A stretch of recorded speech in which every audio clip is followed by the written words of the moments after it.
to call for the impeachment of the President of the United States of America. Joining us now is attorney and lawyer differently, CEO Bryan Rotella, and relatable podcast host Ali Stuckey. Good to see you both. So, Bryan, let me turn to you first, since you're the lawyer. I thought better of Elizabeth Drew until I read this op-ed in which she makes it abundantly clear that a president can and should be impeached if his political opponents simply disagree with his policies. That is ludicrous, isn't it? Absolutely, Greg.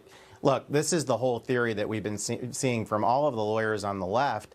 All of them have been what I call the Chicken Little legal strategy, which is we keep saying that the sky is falling, that Trump should be impeached.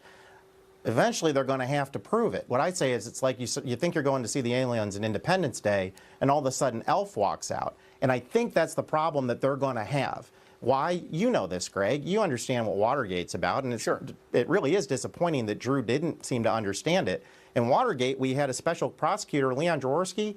He put 62 pages together with his grand jury called The Road to Watergate. It was a third grader could see that President Nixon did something wrong there. Do we think that Mueller's going to be able to get something done that's less than War and Peace when he does his report, and that anyone's going to understand it? I think that this type of stuff is going to ultimately backfire on Mueller. So, Ali, Elizabeth Drew cites troop withdrawal, Mattis resignation, partial government shutdown, ongoing investigations involving Trump as all reasons to justify impeachment.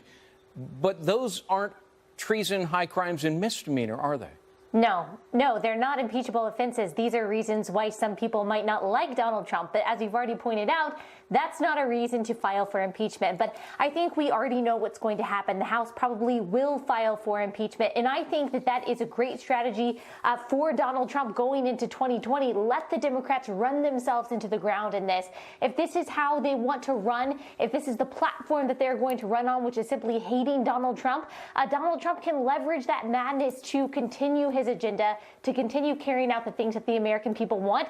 It's going to be very difficult for Americans in 2020 to make the choice for the party that simply does not have a platform besides hating the current president. You know, Bryan, I actually spend the last chapter of my book talking about the incredible media bias toward Trump. They wrote he was a Manchurian candidate, Putin's de facto puppet.